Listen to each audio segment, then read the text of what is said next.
everybody. How are you guys doing? Good. Fabulous. More than the teacher makes the student makes the teacher. Troy, you are a seeker. You're somebody who has helped me grow and to evolve as a rabbi, and it's a testament to you, to Lydia, that you guys are constantly on your journey. You don't look at a day as if you've reached the destination. You understand that every day is another opportunity for further growth. That's who you are when I met you. That's who you are today. That's what you guys are all about, and that's what the shul is about. It's about people looking to climb the ladder, to continue to be a doresh, a seeker. And more importantly, I think than anything from a religious status standpoint, you know, we talk about relationships a lot when we come into synagogue as a young Jewish professional in New York, and people will say, well, this person's at this level and I'm at this level. And what I encourage people to look at is not necessarily where their place is on the ladder, but in what direction they are going. And as long as you're both in that forward-facing, climbing position, then there's something really to work with. You can catch up to each other, you can support each other. One person is ahead one day, another day, but you're facing the same direction.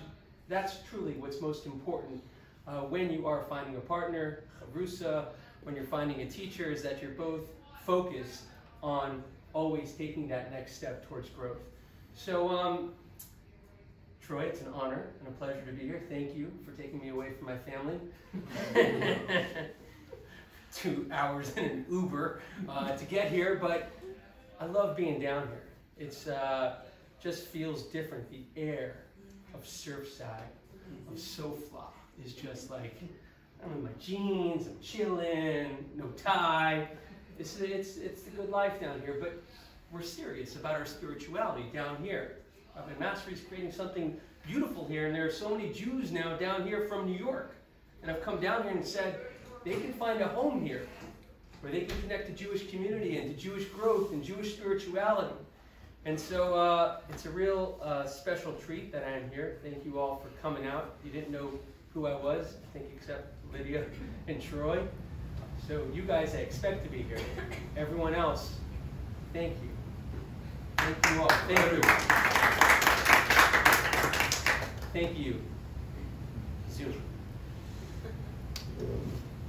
Tonight, we're going to speak a little bit about where we are in the Jewish calendar, the secular calendar, in the world of current events, and hopefully learn together some teachings, some insights which we can take with us into the year ahead, 2024.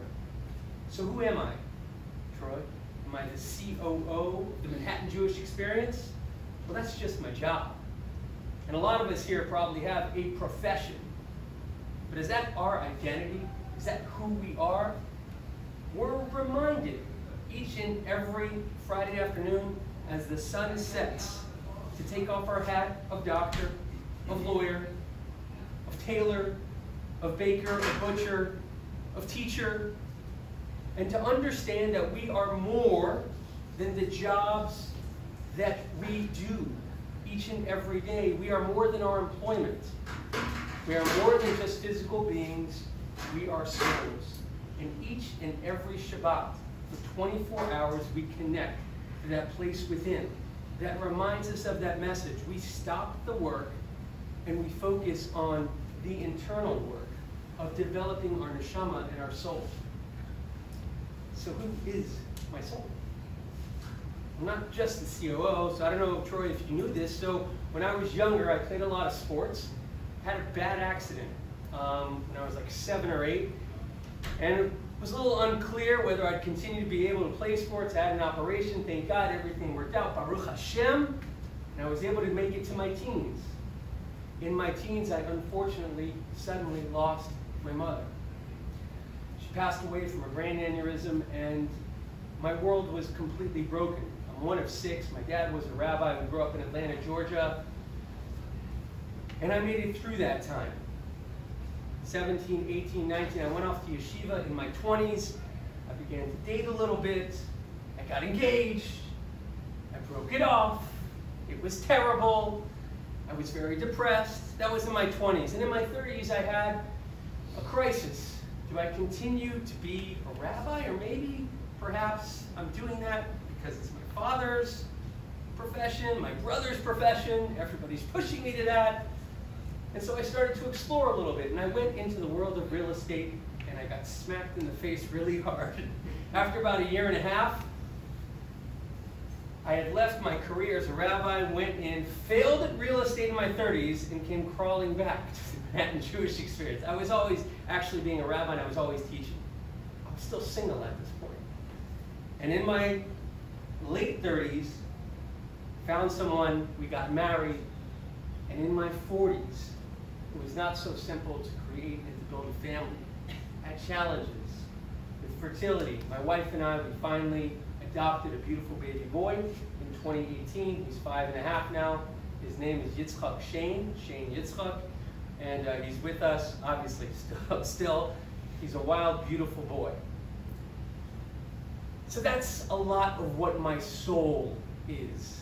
It's been through those challenges of, I would say, the everyday man and woman, a family, a little complex, a little complicated, work. Sometimes I feel like I'm fulfilled. Sometimes I feel like I haven't reached my potential. Health. There's challenges each and every day. We all go through this. It's the existential being of every single human on earth. It doesn't make a difference how rich they are, how poor they are, what color they are, what political view they are. Everyone's got the same stuff. It should help us connect to others and create stronger bonds and communities of empathy and compassion for each other, to realize how much we have in common with each other. So the question is, as we stand here on December 28, 2023, in the last parsha of, anybody know? The book of? Vayechi, right? The last parsha of the book of Bereshis. We're going into the book of Shmos, all right? So there's like a connection, perhaps, to what the Parshios are telling me these days. There's a transition. This is the last full week of 2023. I believe New Year's Eve. Troy, when's that party we're going to? Sunday night. Sunday night, that's right, at Troy and Lydia's house as the clock strikes 12. We're here between Hanukkah and Purim, yeah, the two rabbinic holidays. And obviously what's going on within the world since October 7th in Israel, understanding that each and every day our brothers and sisters are literally putting their lives on the line. Sadly, we hear of another funeral of a young soldier who is standing on behalf of the state of Israel.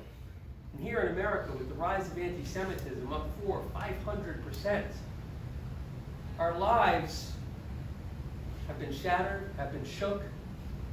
And as we enter into this 2024, we hope, we dream for a better picture, a better future.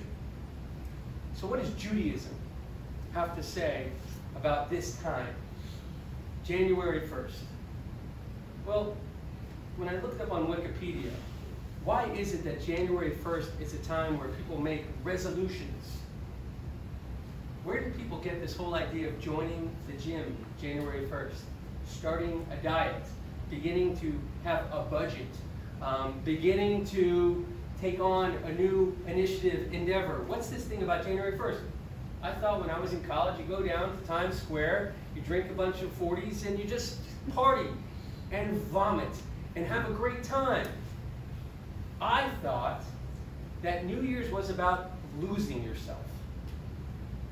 Judaism teaches us the exact opposite. What do we do on Rosh Hashanah, the high holidays? Elul? Something called Teshuvah.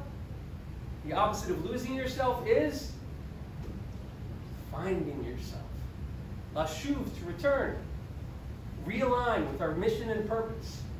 We've been perhaps a little distracted, a little confused. We've gotten off the path. And Rosh Hashanah, Yom Kippur, is a time where we set ourselves straight again. We reprioritize. We get in touch with all of those things which we wanted to become, we thought we could become, we hoped we would become. And we know that that's who we truly are. And that's what the Jewish high holidays are all about. So what does the Parshiot, what does the calendar, the current events, so what can we learn from those things? And how can we kind of tie all those things together? So the end of Bereshit talks about what? What is in this week's portion? It's called the portion of Vayechi, and he lived. But this portion, is it about life? It's all about Jacob's death. He's sitting on his deathbed, and the sons are all around, and Jacob begins to bless each and every one of them. Have you looked at the blessings in this week's Parsha? If you did, you would say, if my dad was going to bless me this way, I could do without the blessings. Jacob looks at Shimon and Levi and says, you guys are violent. You guys are aggressive. And he looks at Dan and he looks at all the sons and he tells them, you have these very challenging qualities. He says to Reuven, you're unstable, like water. Why is Yaakov blessing his sons in this almost slap in the face, insulting way? It doesn't sound like a blessing, it sounds more like a curse. Good question, not a good question? Perhaps.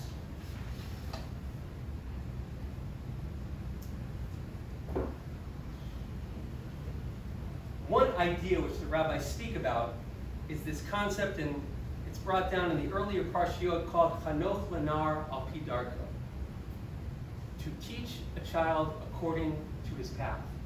There are certain people out there that learn better through listening, others through seeing, others through music, others through art, others through eating and experience. You have to understand how someone learns. You don't teach a subject, you teach a student. That's what the great teachers of old have always told us, that you have to understand the individual, and once you can understand them, then you can cater and curate and customize the Torah so it can speak to them and be relevant to them and be meaningful to them. A strange encounter happens in this portion after Yaakov gives all the brachot and after he passes away. It's in the last few verses of Vayechi. It says at this point that the brothers looked at one another and they said, we are now afraid for our lives. What's Yosef now going to do? Why are they so nervous? Last week's Parsha tells us that Yosef said, guys, I understand you threw me into the pit 22 years ago. It's all good. It was a divine plan. Don't worry about it. 17 years, they're together. Yaakov passes away, and at the very end of the portion it says, and the brothers are anxious because they think that Yosef will take revenge upon them. Was there a reunification? Was there actual forgiveness? Why are the brothers nervous at this point? He never forgave them. Right? They never apologized. So, there was no formal apology. And there was no I'm sorry, and there was no acceptance of it on Yosef's behalf. Before any conversation could ensue between the brothers, after 2 decades, Yosef says, don't worry about it, it's divine providence. It's all because of God. There was no conversation that happened. And because there lacked conversation, there lacked closure. You think in your relationships, oh, we'll just let this thing go. It happened. There was this fight that we had. Things fester. Things then become toxic. Things don't get better when you kick the can down the road. You have to open up. You have to find out what it is that was offensive. What it is that the other person did. Why did they do what they did? How did it hurt you? Describe your pain. The Torah uses the words V'daber el libam. This is key. At this point in time, at the very end, after Yaakov had passed away, Yosef spoke V'daber el libam. He spoke to the heart and hearts of the brothers. It was the first time they had an honest, sincere conversation. And this should inform us. Anytime there is a breakdown in a relationship, there needs to be process. There needs to be conversation. There needs to be openness. Let people speak. Let people release their feelings. Hear them out. Express that you're hearing them out. And then there can be closure, reconciliation, and reunification. That's what happened in this week's Torah portion. So, this is going actually to inform us, I think, into, one of the most important concepts in Judaism during the Jewish New Year, and something which we can also, I think, cultivate during this time of 2024. During the Jewish New Year, we have something called spiritual accounting. Anybody here a spiritual accountant? Anybody here an accountant? Are you spiritual? You're a spiritual accountant. Yes. But what do? We sit through the Elul, we sit through Rosh Hashanah, and we ask ourselves, where are we in regards to tzedakah? Where are we in regards to blessings? Where are we in regards to Sabbath? Where are we in regards to our relationship with our parents? Where are we in regards to prayer? We actually do a checklist, right? Peter Drucker, the great business theorist, says that which gets measured gets managed, that which gets managed gets grown. In your physical life, if you want to get healthy, you have to track. What do you eat? How many times do you go to the gym? How many sit-ups do you do? If you want to grow your financial portfolio, you have to stop and you have to ask yourself, okay, this is an expense I can do without. This is a way perhaps I can bring a little bit more income. In the physical world, you have to take an accounting if you want to develop and grow. It's the same thing with our spirituality. We have to stop and we have to ask ourselves, are we being the best we can be? Where are areas that perhaps we need to modify? We have to adapt. We have to change. Maybe I need to set a timer on my phone so that it goes off at 10 p.m. and it says, dummy, get off your phone. The alarm. Maybe I need to do that because I'm just too connected to my device and I'm not connected to the people around me. But that's what the Jewish New Year is about. It's about focusing on our soul, on our sense of spirituality. In Judaism, in the calendar year of Rosh Hashanah, we first start off with, and this actually connects with the portion over here, we first start out with, we can't go before God on Rosh Hashanah until we have first reconciliation between friends and enemies too. Yes. Elul ani l'dodi v'dodi li is, basically states, I'm to my beloved is to me, basically states, you first have to create togetherness here, and then you can come before me and we can create connection. God says, I want my children to get along. And we spend 30 days leading up to Rosh Hashanah, and then we can stand before God, and then we can say, help me this year, make this year the best year. I want to get a lot of stocks. I want to quadruple. I want to look like whatever it is, and I want to do whatever I can. You make all those requests, but you can do that with confidence when you say, God, I've done what you've asked me to do. I've created unification here between my brothers and sisters here on earth. And the other idea, obviously, of the holidays is not just here, a sense of connection here on earth, but also to reconnect with God. During the year, we get busy with our jobs. We get busy with the physical and material world around us. We might not be going to Minyan as often or doing Shabbat fully. Rosh Hashanah and Yom Kippur is a time that we're supposed to invite God back into our life.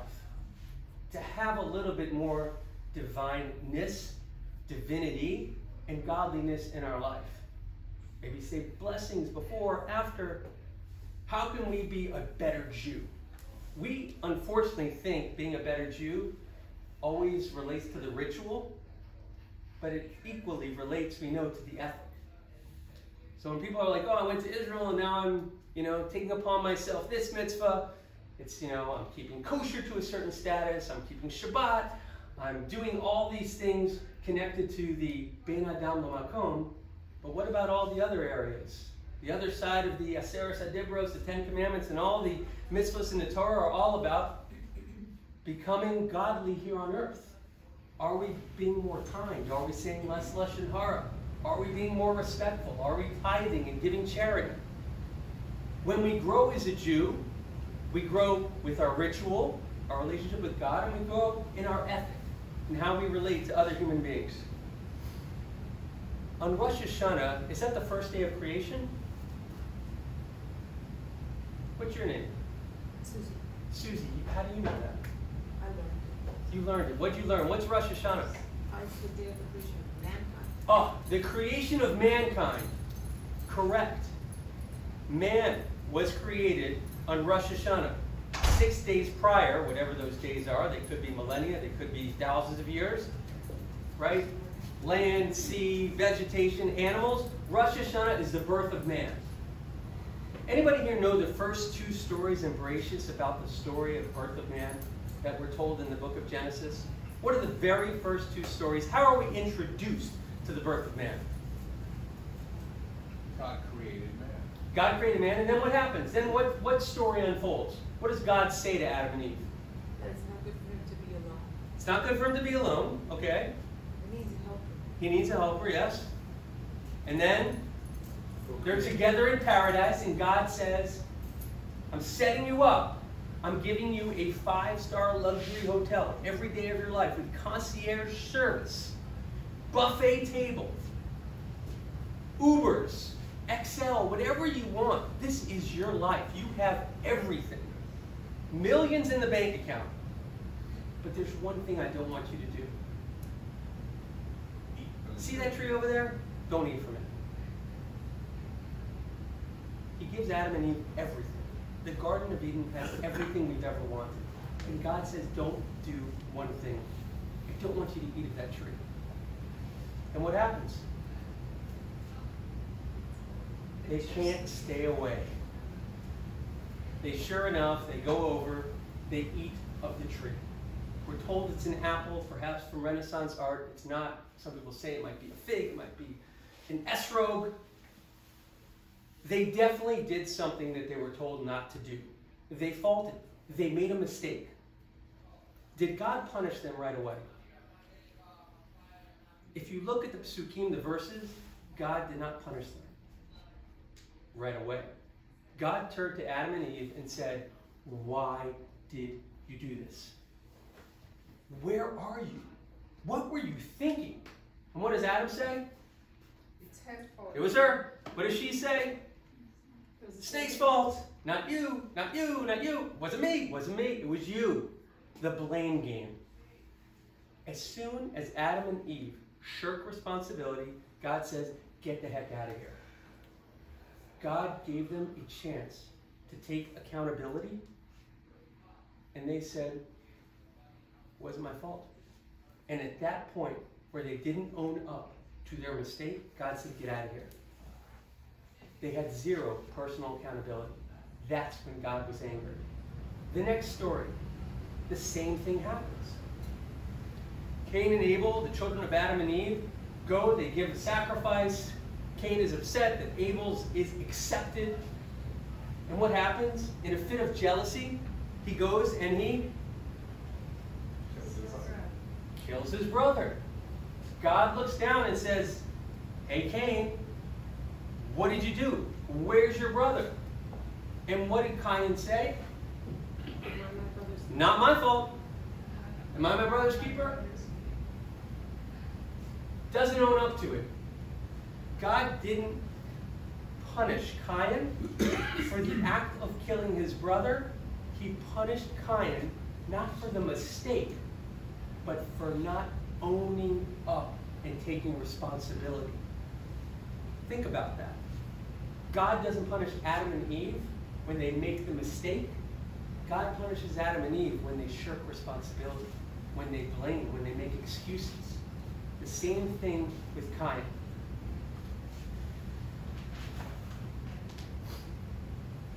So, Troy, you know this. There's this concept called losing yourself, or it's a rap song. Who's it by? Eminem. I don't know if the guy's Jewish. What's his name? Mather or something? Matt Mathers or Michael Mathers? Marshall. Marshall Mathers, there we are. I'm standing in a shul about the quote. But we thought losing yourself, right, is not something, maybe Eminem actually knew what he was talking about. Maybe. He goes, the moment you own it, you better never let it go. He actually speaks about his struggle, but he talks about it that you need to take accountability and responsibility for your life. Rav Eminem, the Eminem Rav. His whole losing yourself was not about not taking responsibility. It's a different idea of getting lost in his music, but the verses actually speak in that rap song about realizing that your life and your circumstance, you cannot blame. That is what is, and all you can do is make the best of it. What's the first two stories teach us, I'll skip this little part over here, is something which we see a little bit later on, 10 generations later, with the patriarch of Judaism, who is Abraham. What is his most famous test? The one which we call a Torah portion after. Well, the Akedah is the last test, right? That's the most, but what's his, well, okay, that's one of the most famous. What's the other test that he has? To kill his son. To kill his son? There's a lot of tests. There's 10. There's 10. The very first test, we're told, perhaps from a medrash, there's a test he had earlier, but the first test that Abraham had, he was supposed to leave his home, his father, and his birthplace. He was supposed to go and journey on his own. It's called Lech Lecha. Was that journey external? Was he just supposed to go to JFK, buy a flight, and travel to the land of Israel? Is that so difficult to do these days? I mean, the prices are a little crazy to get to Israel now.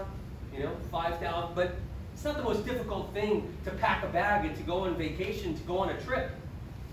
The rabbis all say Abraham's first test was not external, but it was internal. Lech Lecha. Abraham was supposed to go unto himself. What does that mean? Out of his comfort zone. Out of his comfort zone. He was supposed to take a spiritual journey. The spiritual journey was, and if you look at this from a philosophic standpoint, perhaps you can say, there's the philosophers of Spinoza, Marx, and Freud. Spinoza says, well, let's start actually with Marx. Marx says that a person is a product of their circumstance and their economics. If a person is born into poverty, they are going to react and act in a particular way. If you don't give someone the basic shelter, the basic job, 9 to 5, where they can survive and thrive, they're going to act out. They're going to become aggressive. They're going to do things which are violent. That's what Marx would say. Spinoza would say, it's all about your genetics. You have a predisposition for being hot-headed. You have a predisposition for certain pleasures in life. You have a predisposition for running from one thing to the next. This is the way you were born. You have this within you. There's nothing you can do. Your genetics predetermine where you are going to be in life and how far you're going to succeed. And lastly, Freud would say it's all about how you were raised. What your parents do to you and how they treat you and how you're raised, those circumstances will create your future. So is it based on the country you're from, the family you're from, the genetics that you have? What God was telling Abraham, and what God was conveying to every single Jew who reads Lech Lecha, is you can break free of your circumstance. You have the capacity to choose. Just because you were given parents who are terrible, or just because you grew up in a home which had a room where you had to share 3 beds with another person, and just because you grew up in an environment which was full of depravity and evil, it doesn't mean that you are condemned to that, that is your future. You can break free of that. You can create something called destiny. Your life is not determined by your circumstance. They are factors. They are factors in our life. They are factors. But part of the creation of man is that you have the ability to choose. You have the ability to break free. The Jewish people did it in Egypt. They were enslaved on the 49th level of impurity, and they came out of it. They had their own personal exodus. They eventually became a nation of priests. Even though after hundreds of years of being slaves and being full of like material, physical, and being told what to do with their lives for generations, the Jewish people evolved. 49 days till they came to Shavuos. They got back to ground zero, and then they continued to build. Your circumstance does not determine your fate. So, okay. A bunch of different things here. Okay. So the question is, if your circumstance doesn't determine your fate, then how can we take steps to move from a place of fate to a place of destiny, where we can begin to reveal our potential, where we can achieve optimization and greatness and amazing things in our lives? What are the ways in which we can break free of those things? Because it's daunting, it's challenging. So there's a medrash which is brought down, it's in the Ein Yaakov, and it speaks about what is the most important verse in all of the Torah. If I were to ask you, what's the most important verse, Troy? Get married, right? Yeah. Don't want others that which will be harmful to thyself. True. How you treat each other, that's the most important thing. What's another one that's important? I am God. Great. You're both correct. There's a third one. Here I am. So this was actually brought down in the Medrash that as the Jewish people were exiting into exile in the diaspora, they got together. You could figure it's, what's a big stadium here? Hard Rock? What? Hard Rock, how many people does it fit? 50? That's nothing. MetLife in New York, 100,000+ people are gathered into MetLife Stadium. This is it. The second temple has been destroyed. And the rabbis are wondering, how is Judaism going to thrive in the future? How is Judaism going to persist and continue and endure? There's no more centralized temple. There's no more priestly service. The destruction has happened. Jews are now going to go all over the world. How are they going to maintain their connection to God? So they wanted to know, what's the motto of the Jewish people? Let's just give them one little tweet. Let's give them one little message and motto for the rest of their life. So the first rabbi gets up and he says, Rabbi Akiva, he gets up, just make sure that Jewish people get along. Just make sure that there's more unity and love in the world. Ve'ahavta l'reacha kamocha. If nothing else, let the Jewish people be a light of what unity is about. That's the most important thing that the Torah wants to convey. That's how to be a spiritual person. Be good to your brothers and sisters here on earth. And everybody's like, that's excellent. 100,000 people start to cheer. That is the most important pasuk in the Torah. The next rabbi gets up and he says, you want to know? You're wrong. The most important thing that the Jewish people can take with them as they enter into the diaspora is faith in God. Shema Yisrael, Hashem Elokeinu, Hashem Echad. Faith. People can always get along. People understand how to be loving to one another. That makes sense. We're trying to live together here in this world. Maybe they don't. But the most important thing is to stay connected to your Creator. The most important thing is to have faith in that which is above you. That there's a higher power, a higher being. Shema Yisrael, Hashem Elokeinu. That's the most important thing. Jewish people should just say Shema Yisrael wherever they are in the world and stay connected to God. That's what Abraham taught us. Patriarch, right? Monotheism. And everybody starts to cheer. The last rabbi gets up and he says, you're both wrong. The most important thing is not faith. Love. The most important thing is not faith. The rabbi gets up. You want to know what's the most important pasuk in all of the Torah? Et ha-keves echad taseh b'boker. And the calf, you shall bring upon the altar in the morning. Prayer. What? Prayer. No, sacrifice. And the sacrifice, But but it spoke about the Korban Tamid, the daily sacrifice. That is the most important verse in all the Torah. That you should take. I mean, in the days of the temple was to take an animal and sacrifice it upon the altar, but prayer. To pray each and every day. Doesn't sound as lofty. Doesn't sound as, ennobling, to sit here with my book. Like, that's going to make me be a better Jew. The rabbi said the most important word in that entire verse is the word tamid. Always. Always. Tamid means consistency. Because love, given once in a while, on an anniversary, on a special occasion, faith, perhaps after a great success or in times of challenge. Those are nice ideals.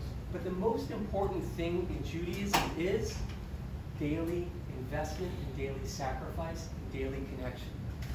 Because Judaism is a relationship with God. And relationships are cultivated and developed every single day of your life. If all you do is hand your wife flowers on the anniversary or on her birthday, it's nice, but if you bring it to her on a Tuesday night, or you call him up at work on a Wednesday, he doesn't want to be called at work. You write a little note in, his lunch on a regular day, on an everyday. You stop in the middle of a winter when it's freezing cold outside and you say, let's have date night. Or, you say, it's a little bit difficult for me to get to shul this week, but I'm still going to do it. It's not the high holidays. It's not Passover. It's not Sukkot. It's just a regular day in every day. You do that, that's going to cultivate and develop the relationship so much more. Special occasions don't make for special relationships. Special relationships are developed through the everyday. And that's what Rabbi Pazi was trying to convey to the Jewish people as they were going off into the diaspora. Make sure that you have a connection every day to your Judaism, to God. Pray a little bit every day. On the heels of the high holidays, we have a little yellow citron fruit that we take with us in our lulav. What's it called? Etrog. Do you know what it's called in the Talmud? It's called a beautiful fruit. Have you ever seen an etrog before? Mm-hmm. Do you think an etrog is a beautiful fruit? Could be. Is it circular? A little obtuse. Looks like maybe if it was a person, it's someone who might have a beer belly, right? Wrinkly, right? Been in the sun for too long, right? A little shriveled. Sometimes it's yellow, sometimes it's green. It's not like one full color. It's not the prettiest fruit. An orange, sun-kissed from Florida, juicy, beautiful. Macintosh apple. You can think of so many other fruits that look beautiful. The Talmud says the esrog is the most beautiful fruit. Why? It's called hadar. Hidur, beautiful, beauty, right? We say that on Hanukkah, right? That mahadrin meaning mahadrin. So why is the esrog called the most beautiful fruit? It's because it's aesthetically pleasing. It looks beautiful? No. Anybody ever go to Israel? You live in a dirah. What's a dirah? Apartment. It comes from the same language of hadar. Dirah, hadar. Hadar means to endure, to persist, to exist. Do you want to know why the esrog is called the most beautiful? Because it is on the tree for the entire year.